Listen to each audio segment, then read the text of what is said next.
Welcome to webinar of Mobility Launchpad. Today we learn and discuss about self-confidence and networks in entrepreneurship. My name is Raimo Tengvall. I'm project manager of Forum Virium Helsinki, City of Helsinki Innovation Company.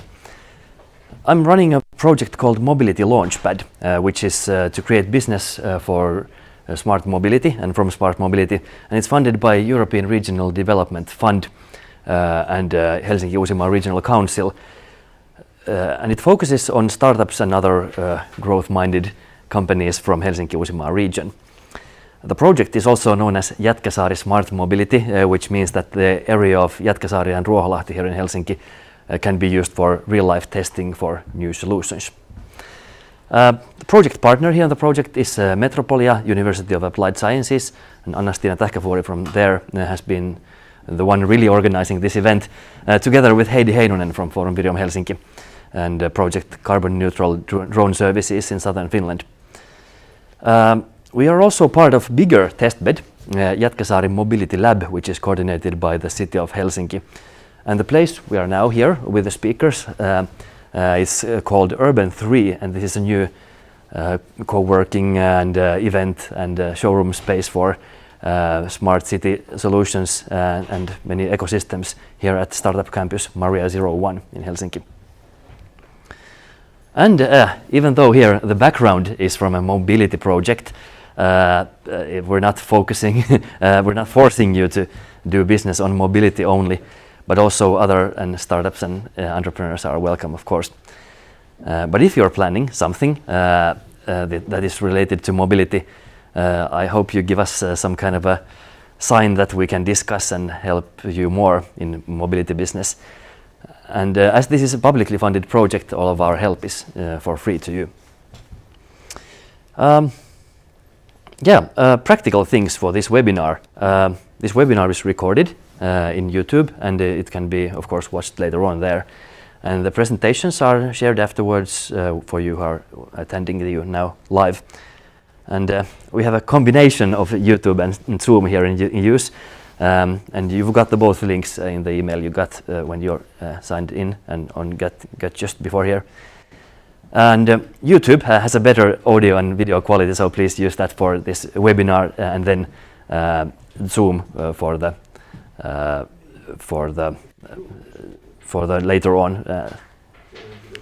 And Zoom is better for questions and workshop that we'll have later on, so you can open that already for the questions, but we can now go to the speakers. Laura Tarkka is an engineer who quickly realized in the start of her career that it's maybe his calling is other than technology, and during her career for more than 25 years, Laura has worked in several different industries.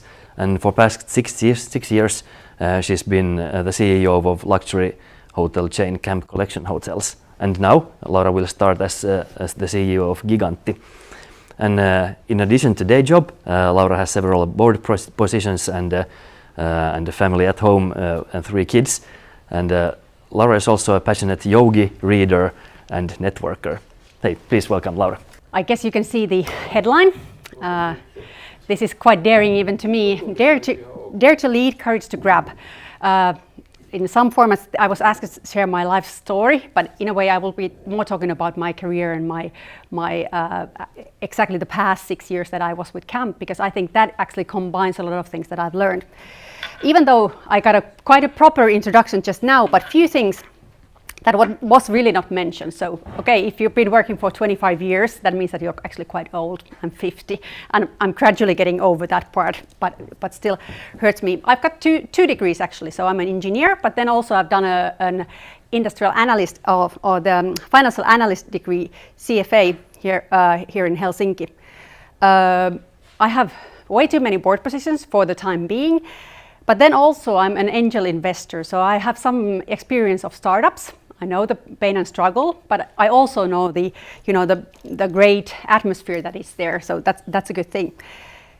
My key guiding line has been that I'm very curious. I've been always curious, and especially about people. And that's actually what sort of, when I realized that rather than working with the machines and so forth, I wanted to do something else. Okay, then I ended up being with the finance, which means that I spent best years of my life working with the Excel and PowerPoint. But anyway, the point is that the bread and butter has always been the people, and that's the most important part. I have a motto: always assume the best of others' intentions. And I'm a true believer that world is kind and people are good. There are some pictures on the side map showing what I do. So as I said, I'm a yogi. I'm actually a qualified yoga instructor. I have a family, which is very dear to me. We live in Lauchpad. And this year I challenged myself that I will read 100 books, okay? As I've been now 4 months off work, I've been able to complete that faster than when the year ended. And that has been super helpful. I strongly recommend listening. There are some great audiobooks and great books all along, both fiction and non-fiction books. I lived abroad. I lived as a high school student. I lived in the United States. Then later on, I also completed some of my studies in Paris. And then with the family, we've lived in Stockholm. So that has also left a mark on me and on my behavior, because I've been dealing with other sort of cultures. And at the bottom of the page, you can see some of the companies that I worked for. And I think that the reason that I've been, we've been living in the same house for 20 years. I've had the same husband for 28 years. But the point is that I've been changing jobs quite rapidly. And that's because of that I've been, being curious, and I've been also, grabbing the challenges that I've been provided. Of course, not all of them, but quite a few of them. Sometimes it's been super hard. Sometimes it has been easy, but I've never regretted a day. But let's look a little bit further. This is also a very familiar picture to you, the iceberg illusion. This is not just for individuals as such, but I think this more applies also for the companies, because there's so much work that needs to be done before anything shows off. And I think this is the crucial part is, and I think thanks also for this spring, this COVID spring that we've had, all the things that are below the waterline have been more visible. And I think that is a very, we are not humans unless we have it all. So I think that is also a reminder for us all. But I also think that these things, doing the things that you have on the blue, of course, you would not be anything without these things. But for me, it has been really these things. And I actually asked my husband, because I've been doing quite a few speeches during these weeks, so I actually asked him that maybe he could do the next one. And he said, I would only be telling people that you work too much. So that would be the case. But the thing is that I never considered, of course it has been work, and sometimes it has been super, super hard. But the challenges have provided also the sort of the spice for the work. And that has been very rewarding. But hey, let's go to camp. So what is Camp Collection Hotels? Of course, some of you, if there are some Finns on the line, you might know. If you're abroad, then this says nothing to you. But this is a hotel chain that was sort of set it up 2014 when I also joined the company. It ended up being 10 hotels. It was only 5 in the beginning. We had 70 restaurants, bars, lounges, 2 spas, and all in the great Helsinki area. We were only focusing on the sort of like a upper upscale luxury market. We grew our revenue from 30 million to 90 million in 5 years. Half of the turnover, 60% of the turnover comes from the room sales, and then 40% of the restaurants, bars, spas, and the other activities. At the end of the journey, we employed over 600 people. And actually, the thing here is that we grew very rapidly. The point is that our owner was a private equity owner. So also in that way, the true investor background was there to bear with. And during those 5 years, not we did only triple the sales, but we also quadrupled the net profitability, and that made it us available for the sale of the company. So we sold this to a major hotel player last year. COVID hit us really, really hard, but I think the company will survive, and the survival is crucial because we've been really focusing. We were really focusing on the culture. And there is the old saying that culture is strategy for breakfast, lunch and dinner. But to me, that has always been the case, and the culture has been very vital. If we look at how it's driven, of course, we all, as entrepreneurs, I also consider myself as an entrepreneur, we live from the returning guests. And the customer experience is then the key. But we know that the customer experience comes from the employee experience. And this is something that we were first really focusing on, getting the employees, because I'm a believer that if employees are happy, you will have happy customers. But employees are happy if the company culture is right. But the key question then is that how do you know that the company culture is right? And that is the trickiest part. And this is where we spend the most of the time. Normally a cultural transition takes 4 years. But in our case, and I mean that's if you're successful all the time, but I guess nobody's successful all the time. But for us it was fail fast, but we actually just didn't carry on. We kept on improving. And that's the key point. I think, if you never make mistakes, you either don't do enough or you don't notice the mistakes. But in my world, there really is, of course, there are mistakes, but mistakes are mistakes only if you don't learn from them. And the key thing there is that we expect always things to go well. But the point is that if we have time to stop when the things didn't go well, I think that's when we learn the most. We did the journey starting with values, vision and mission. We did a strategy, measured the customer engagement, recruited new GMs for all the hotels, studied heavily on the meaningfulness of the employees, significance and satisfaction, and we improved those scores. And with the improvement of those scores, I think those were the enabler for our turnover to grow. And then we were able to sell the company. But of course, then COVID hit us. But the key thing, I mean, these are, you can read these on the textbooks, but I think how it really turned out and what was the best thing for us was that we focused heavily on the communication. I personally wrote, in the beginning, it was just sort of like it happened once, and then I wrote an email, a letter to all our employees once a month. Okay, that might not seem a lot, and I know a lot of guys do a great, video blogs and all these things, but for us, the letter was great because that was printed at the back offices of all the hotels. And everybody, hotels are open 24/7, so everybody during their lunch and coffee breaks could read that. We had an once a month session with all the managers where we shared all the important things. And I was not the one speaking, actually all the rest of the team members were speaking, and those things were only 6 minutes long. So after every 6 minutes there was a new thing. And so everybody could sort of get a glimpse of what was interesting and ongoing, but then again there was another one, so you wouldn't get bored with all the presentations. Like my presentation today is 20 minutes and that's way too long. I should have squeezed it for 6 minutes. But key thing was also that we actually squeezed the management team. At the end, our management team was only 3 people and myself. And that actually, what was best was that the areas were broad enough, and then people took a great responsibility.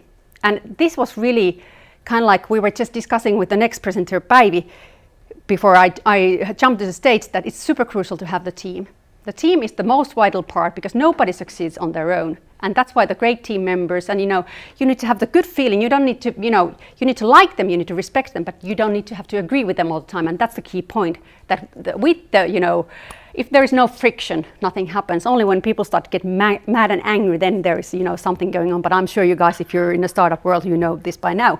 But I still emphasize you to hold on that on the corporate world. But also then we did quite a bit of communication externally, because that's also very important for the internal communication. So my focus was having 60%, 50%, something out there on the social media, on the other more traditional medias, and the 50% of the communication happened only internally, even though nowadays there is no really, internal, external communication. But during the last 6 months, our company culture was really tested. I need to go through 4 rounds of cooperation negotiations. Almost all people were temporarily laid off, some permanently also. And we kept the communication ongoing. The letter I used to write once a month, I started writing it once a week. We published on our private, if there is no such thing as private Facebook webpage for employees, because employees were laid off. They couldn't get access.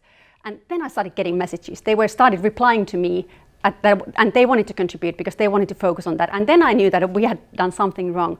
No, not wrong, but fine, sorry.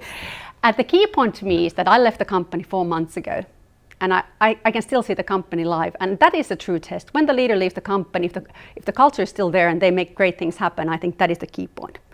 And that's why I summarize it so that you, as a business entrepreneurs, you need to be active.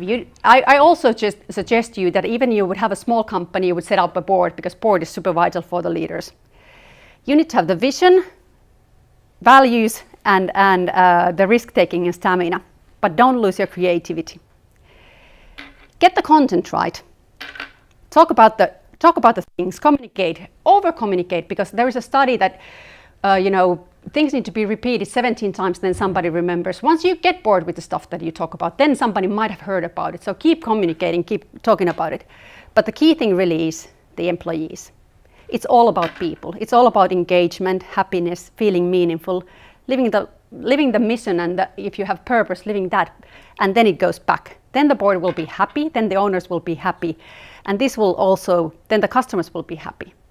So to me, satisfaction is a rating, but loyalty really is the brand. And that's, I think, whatever you do, that is the cool thing. Then the question why I jumped to Gigantti. I'm asked about this every single time, and of course, once again, if there are somebody coming from abroad listening to this, nobody knows even what Gigantti is. It's home good electronics appliances. And why did I go there? First of all, of course, they called me, but it was not that obvious. The key point was me that if we look at the structure, the headline for this thing was that courage to grab. I realized that for me, sort of understanding this COVID situation better is the thing that I need to be working, not the board positions and not just the reading is enough. Wants to be really active on a life. This is a new challenge for me. So now, for the next, I don't know how many years, hopefully quite many, I will be doing that, and I'm sure I'll be learning a lot. My key learning so far is that balance the culture and strategy, have a common goal. Focus on teams. The teamwork is crucial. We've all read about this, but this I can't overemphasize this. Clarity in communication. I think that is then the clarity will bring the conflict, because once people understand truly, then the conflict flows, and that is good. That actually creates action and progress. And as said, mistakes are mistakes only if you don't learn from them. But most important thing is enjoy the ride. Whatever you do, seek for meaning and purpose, and be passionate and grateful. To me, happiness is not a goal. It's a byproduct of life well lived. And I want to leave you with this one. If you treat people like they make a difference to your company, they will, because they are the most important thing. Thanks. Yeah, maybe some kind of question for you could be that when you see someone who is like maybe a young student and just thinking of that people may not understand their what they are good at and what not.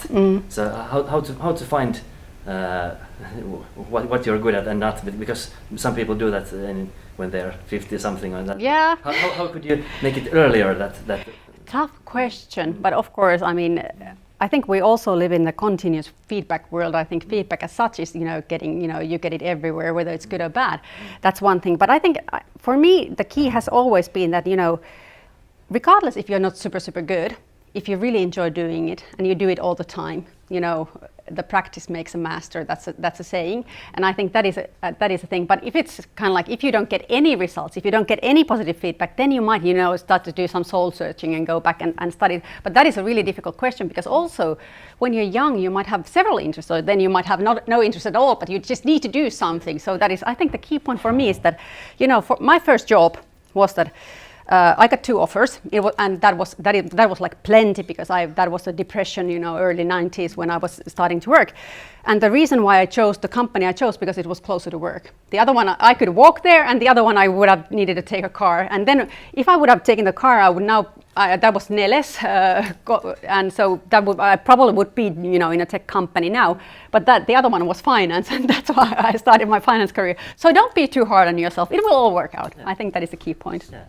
Just do. Just do it, exactly. That is the thing. Yes.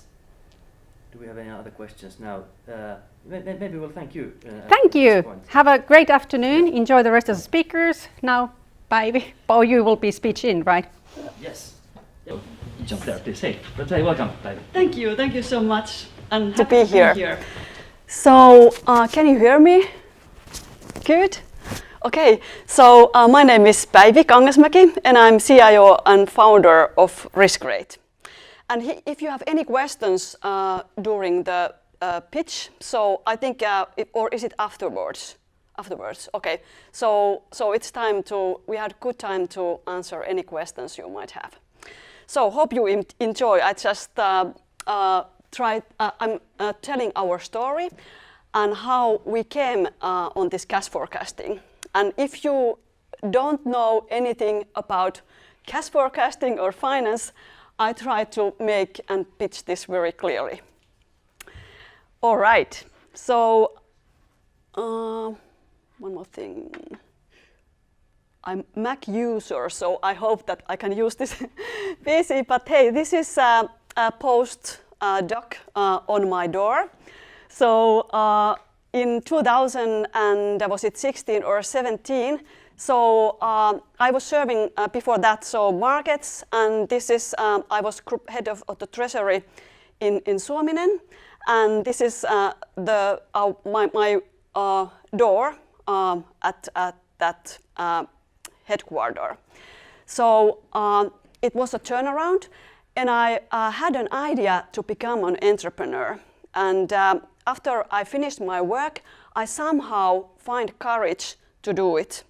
So I don't know, maybe because I didn't know enough how to get started with.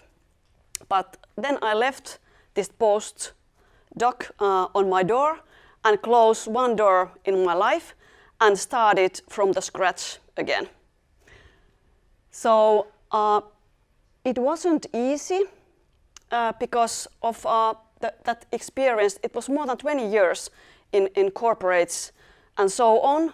So the whole thinking, it was really, really different than to be an entrepreneur. And I, opposite to Laura, who told that technology is not her thing. So I think that I was more interested to learn on technology, but I didn't have any background.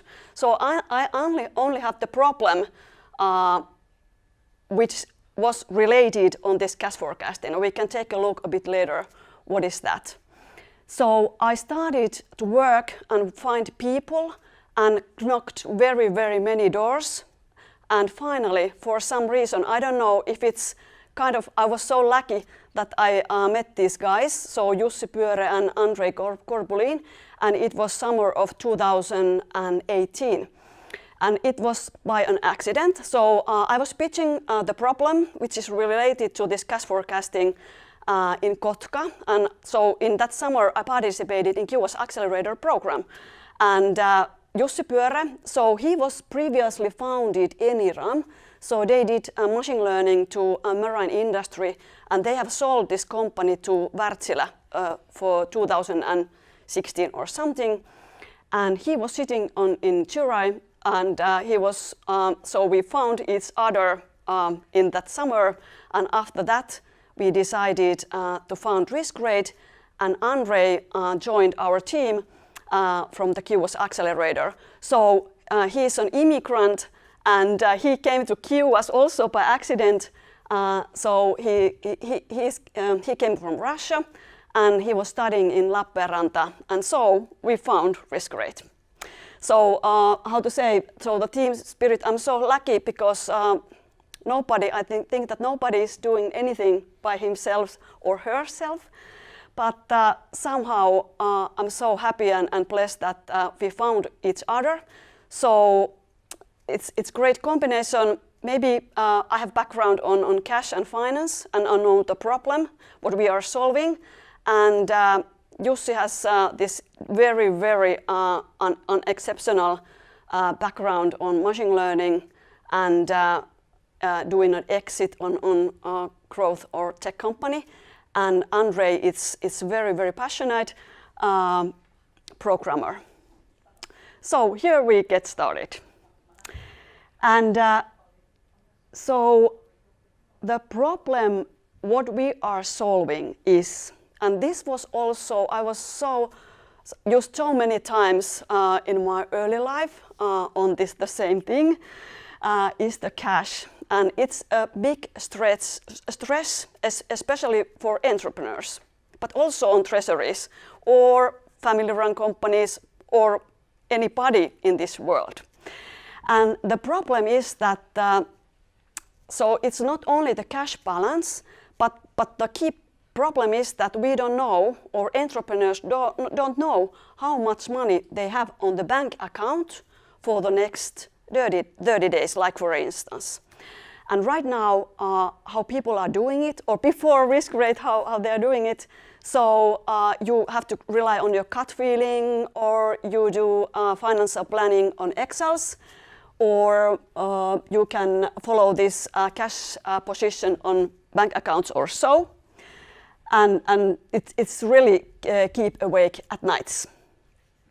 And the problem, it's not outgoing payments, because we know when we need to pay salaries and taxes and so on, but it's incoming cash, because companies are paying differently, and their payment behavior changes all the time, and so on. So it's incoming cash, which is the problem.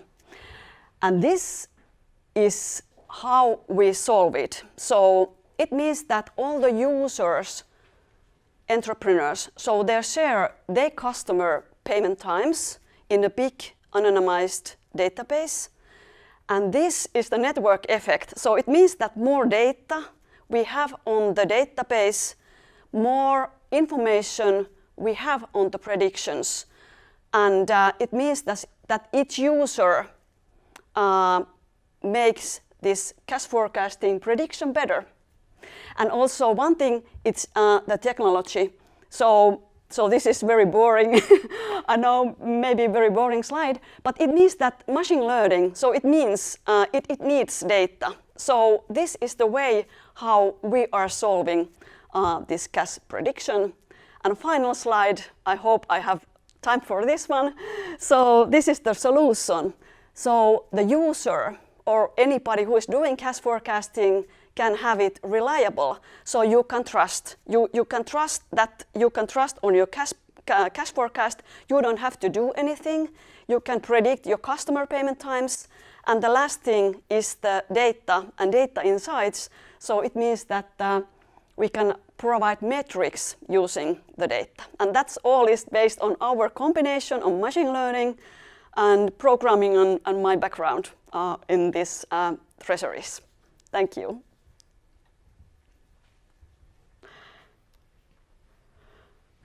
Yes, thank you, Päivi. Thank you. Yeah, it seems that this kinds of big data and forecasting things are really today's thing. Have you seen that which kinds of fields are lacking this kinds of? Okay, you have there when it comes to cash, then it's you. But which kinds of fields in business or life are lacking these kinds of companies at the moment? Yeah. So we have been talking a lot about that data. It's kind of new gold or oil or whatever. And so I think that there is a lot of data, but it's not the data or it's not the technology. I mean, this machine learning. I think it's more than this. How you find those areas who could do it, and like for instance, so I've seen in many industries, but maybe this financial industry, it's the most familiar with me, and there is a lot of opportunities. Like for instance, you could grant loans, more data or more real-time or dynamic data you have, so you could grant loans, and what we have seen and from our side is that this is one area which is coming for the next in financial industry, like for instance. Yeah. When you talked about your team, how you found your team, I guess that there might be many people that are entrepreneur-minded and may have good ideas, and themselves, but the team is such an important thing. So, what would be your tips for finding how to find the good team members and when to know when the team is just the right or when can you stop searching? So that's a very good question. So it's you are so in the point. So imagine my background with corporate life. It's so different than to being tech entrepreneur or startup or whatsoever. So first thing I can recommend to do it, because if I have able to somehow manage it, so I'm sure that anybody who is hungry or who wants to do it, it can do it. So maybe it's like be active and try to meet as many people as possible, but you can do it on your, it's not possible to do your full-time work, like for instance, so it's more like an accident. But they just come somewhere from accident. Yeah. I mean, but I mean that if you are active, so probability, so that increases. So that's how you just trust that you will find them, if you search, and how you know people are right. So there are, when we are building or founding company, so there's many things. So not only your competence, I mean that, so that you can do anything, but I think it's more than attitude. So because nobody is perfect, nobody, especially in startup, so we don't have any answers. So it's like black box. You just have to go, or have not only to go, but you have to be very, how to say, strict. What you do, how you use your hours, or what is the competition and whatsoever. So it's more like attitude and so that you want to people who want to solve the problems very quickly and strictly, because problems everywhere. Yeah. Did I answer to your question? Yeah, and there's more like, I was thinking, is there a question? But it's more like, hey, it's wonderful that you created this. It's more like a feedback here. Thank you.